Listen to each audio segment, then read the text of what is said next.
Hello ছোট্ট বন্ধুরা, তোমরা সকলে কেমন আছো? আশা করছি তোমরা সকলে খুব ভালো আছো। আমরা আগের ক্লাসে ঠিক মতো কাজ করি 174 পৃষ্ঠা, 175 পৃষ্ঠা এবং 176 পৃষ্ঠার সরল অঙ্কগুলো শিখেছিলাম। আজ আমরা 177 পৃষ্ঠা থেকে সরল অঙ্কগুলো শিখব। তোমাদের নিশ্চয়ই সকলের বদমাশ নিয়মটি মনে আছে এবং প্রথম বন্ধনী এগুলো নিশ্চয়ই তোমাদের মনে আছে। চলো এরপরে আমরা 177 পৃষ্ঠা 3 নম্বর সরল থেকে শুরু করি। প্রথমে অঙ্কটি আমরা পড়ে নিই। খেলার মাঠে আমরা বন্ধুরা 4টি সারিতে দাঁড়িয়েছি। প্রত্যেক সারিতে 5 জন ছেলে মেয়ে দাঁড়িয়েছি। প্রত্যেক সারি থেকে 2 জন করে ছেলে মেয়ে অন্য জায়গায় চলে গেল। এখন মোট ড্যাশ জন ছেলে মেয়ে দাঁড়িয়ে আছি। এখানে আমাদের উত্তরটি বের করতে হবে। তাহলে প্রথমেই দেখতে পাচ্ছ ছবির মাধ্যমে তোমাদের বোঝানো হয়েছে 4টে সারি আছে। দেখতে পাচ্ছ 4টে সারিতে 5 জন করে ছেলে মেয়ে দাঁড়িয়ে আছে। এখানে দেখতেই পাচ্ছ তোমরা তোমাদের বইয়ের 177 পৃষ্ঠা খুলে দেখে নাও। আমার গণিত তৃতীয় শ্রেণী 5 জন করে ছেলে মেয়ে দাঁড়িয়ে আছে। কি বলছে এরপর? প্রত্যেক সারি থেকে 2 জন করে ছেলে মেয়ে অন্য জায়গায় চলে গেছে। যদি এখান থেকে 2 জন চলে যায় তাহলে পড়ে রইল কতজন? 3 জন। প্রত্যেক সারিতে দেখো 3 জন করে ছেলে মেয়ে রয়েছে। তাহলে অঙ্কটা আমরা কিভাবে করব? প্রথম কাজ আমরা কি করব? চলে যাওয়ার পর প্রতি সারিতে আমরা দাঁড়িয়ে আছি। 5 জন ছিলাম, 2 জন করে চলে গেছে, 3 জন করে দাঁড়িয়ে আছি।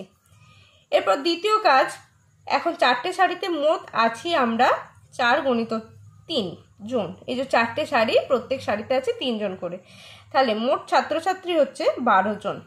তাহলে সমস্যাটি কিভাবে করব? প্রথমে 5 জন ছিলাম, 2 জন চলে গেছে, এটা আমরা প্রথম বন্ধনীর মধ্যে রেখে দিলাম এবং এখন এই 3টি সারিতে 4 জন করে আছি, সুতরাং গুণ 4।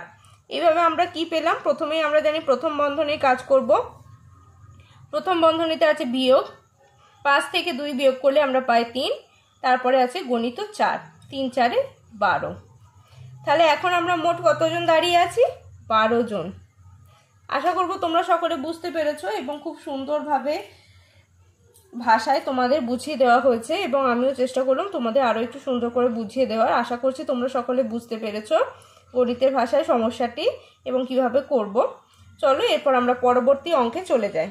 পরবর্তী অঙ্কে বলা হয়েছে সরল করি। তোমাদের সবারই প্রথম বন্ধনীর কাজ মনে আছে এবং আমি কি বলেছিলাম? বদমাশ রুলের পরে, বদমাশ রুল দেখার আগে আমরা দেখব প্রথম বন্ধনী আছে কিনা। যদি প্রথম বন্ধনী থাকে সেক্ষেত্রে কিন্তু আমরা প্রথম বন্ধনীর কাজই করব। তো এখানে প্রথম বন্ধনীর ভিতরে আছে 10 বিয়োগ 8। 10 থেকে 8 যদি বিয়োগ করি তাহলে আমরা পাবো 2।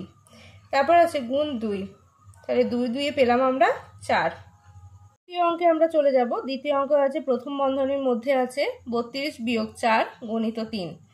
32 বিয়োগ 4 করলে আমরা পাই 28, 28 গণিত 3, 3 8 24, 3 2 6 8, 28 গুণ 3 করলে পাই 84।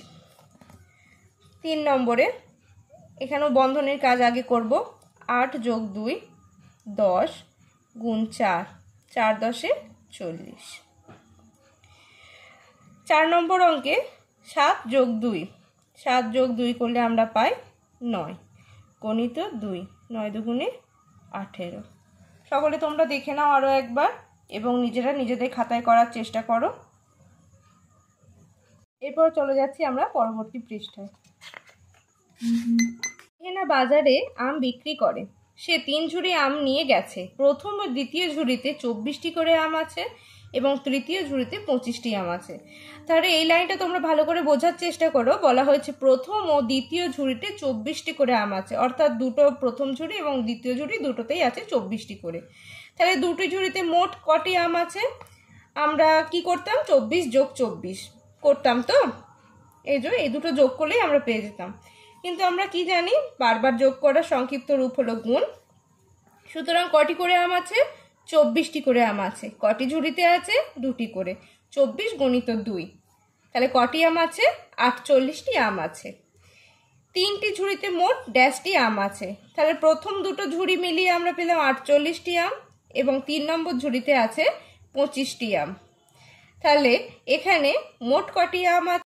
তাহলে 3টি ঝুড়ি মিলিয়ে মোট যোগ করলে পেলাম আমরা 73, 73টি আম আছে। তাহলে গণিতের ভাষায় মোট আম ড্যাশ গুণিত ড্যাশটি যোগ ড্যাশটি। তাহলে অর্থাৎ প্রথমে দেখো আমরা গুণ করেছি, তাহলে এইখানে গুণের জায়গায় দুটো ঝুড়িতে প্রথম আর দ্বিতীয় ঝুড়িটি 24টি করে আম আছে, দুটি ঝুড়িতে আম আছে। আর 3 নম্বর ঝুড়িতে আম আছে কয়টি? 25টি। তাহলে এখানে এই দুটি গুণ করে আমরা বদমাশ নিয়ম অনুযায়ী আমরা জানি প্রথমে গুণের কাজ করতে হয়, যদি বন্ধনী না থাকে তাহলে প্রথমে আমরা ভাগের কাজ করব। দেখো ভাগ এখানে নেই, তারপরে আমরা গুণের কাজটি করব। গুণের কাজ করলে 24 আর 2 গুণ করলে আমরা পাই 48 যোগ 25। 48 আর 25 যোগ করলে আমরা পেলাম 73, অর্থাৎ 73টি মোট আম আছে। আশা করব তোমরা সকলে বুঝতে পেরেছো। চলো চলে আসি 6 নম্বর অঙ্কে। তুমি দোকান থেকে 3 বাক্স সন্দেশ কিনলে এবং এই একটা একটা লাইন পড়ার সময় কিন্তু তোমরা এই সংখ্যাগুলো ভালো করে মাথায় এঁটে নেবে। কয় বাক্স আম আছে? 3 বাক্স সন্দেশ আছে। কয় বাক্স সন্দেশ আছে? 3 বাক্স। প্রতি বাক্সে 5টি করে সন্দেশ আছে, সেখান থেকে 2টি সন্দেশ তুমি ভাইকে দিয়ে দিলে, তোমার কাছে কতগুলো সন্দেশ রইল? তাহলে প্রথমে আমরা ক বাক্স সন্দেশ কিনেছিলাম বলো তো? 3 বাক্স। তাহলে লিখে নিই, এখানে 3টি বাক্স মোট কিনেছিলাম। 3টি বাক্সে কটি করে সন্দেশ ছিল? 5টি করে। তাহলে কটি সন্দেশ হলো? 3 5 15, 15টি সন্দেশ হলো। এবার আমি ভাইকে দিয়ে দিয়েছি, তাহলে আমার কাছে সন্দেশ ছিল 15টি, ভাইকে আমি 2টি দিয়ে দিয়েছি। তাহলে আমার কাছে এখন কটি রইল? 13টি। তাহলে আমরা এই সমস্যাটা কিভাবে লিখব গণিতের ভাষায়? প্রথমেই আমার কাছে সন্দেশ 3 বাক্স সন্দেশ কিনেছিলাম, প্রত্যেক বাক্সে 5টি করে ছিল, তাই গুণ, এবং তারপরে ভাইকে আমি 2টি দিয়ে দিলাম, অর্থাৎ কমে গেল, তাই বিয়োগ। আবার বদমাশ রুল অনুযায়ী আমরা জানি এখানে ভাগ নেই, তাই গুণ আছে, গুণের কাজ আগে করব। 3 5 15, 15 বিয়োগ 2, 15 থেকে 2 বিয়োগ করলে আমরা পাই 13। আশা করব তোমরা সকলে বুঝতে পেরেছো। করি পরের সরলগুলি। 9 গুণ 5 যোগ 7, 5 9 45, 45 যোগ 7, 45 যোগ 7 করলে আমরা পাই 52। 21 গুণ 3 বিয়োগ 6, গুণের কাজ আগে করব।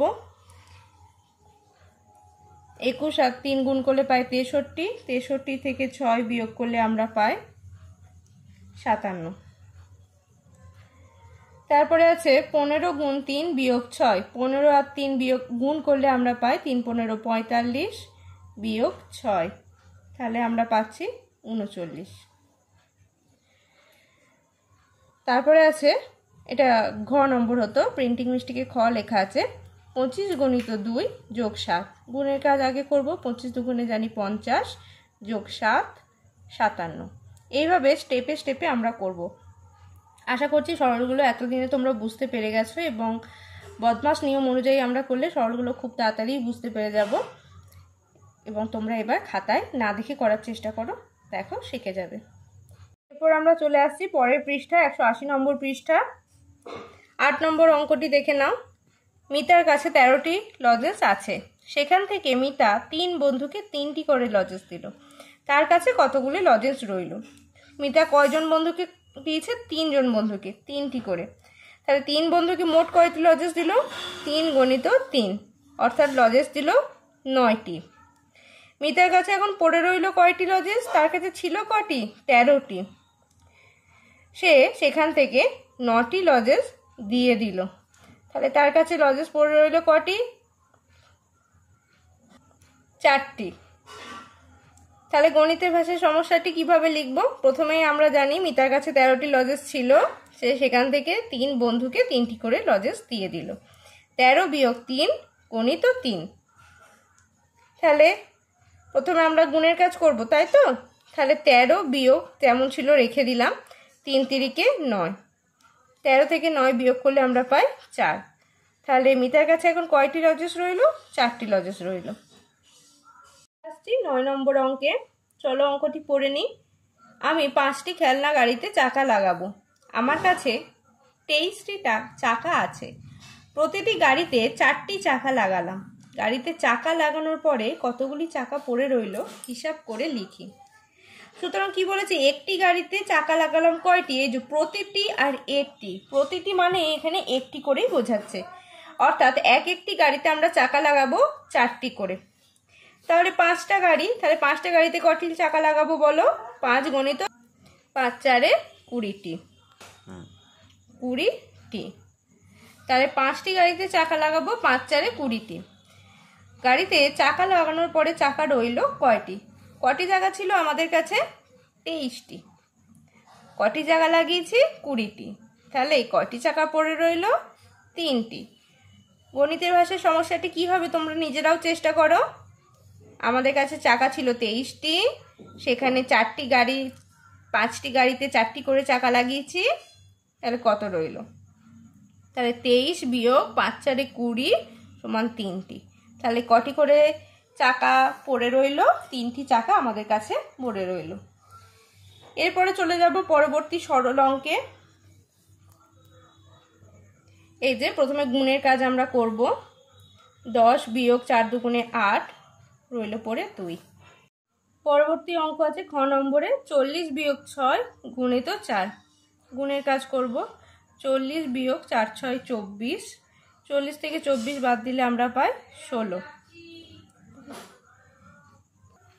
পরবর্তী অঙ্ক আছে 60 যোগ 2 গুণ 5।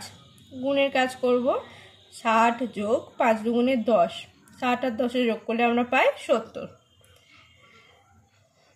50 বিয়োগ 8 গুণ 3। তাহলে এক্ষেত্রেও আমরা গুণের কাজই আগে করব। দেখো যার কাজ করছি তার তলায় আমি আন্ডারলাইন করে দিচ্ছি যাতে তোমাদের বুঝতে সুবিধা হয়।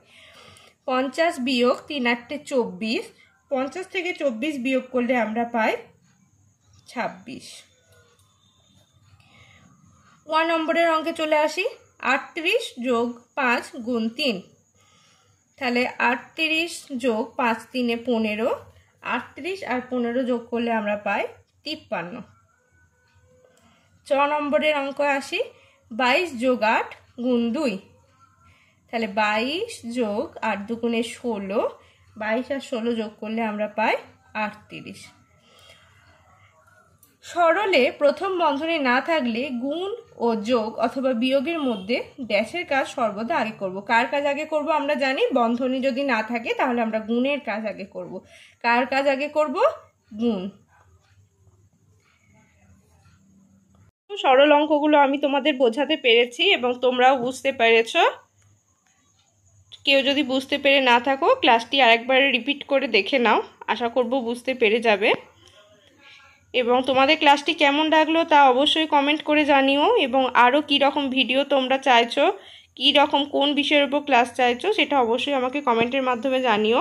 এবং ভালো লাগলে অবশ্যই একটি লাইক করে দিও এবং বন্ধুদের সঙ্গে শেয়ার করে দিও। আজকের মতন টাটা, পরে চলে আসবো আবার একটি নতুন ক্লাস নিয়ে। টাটা।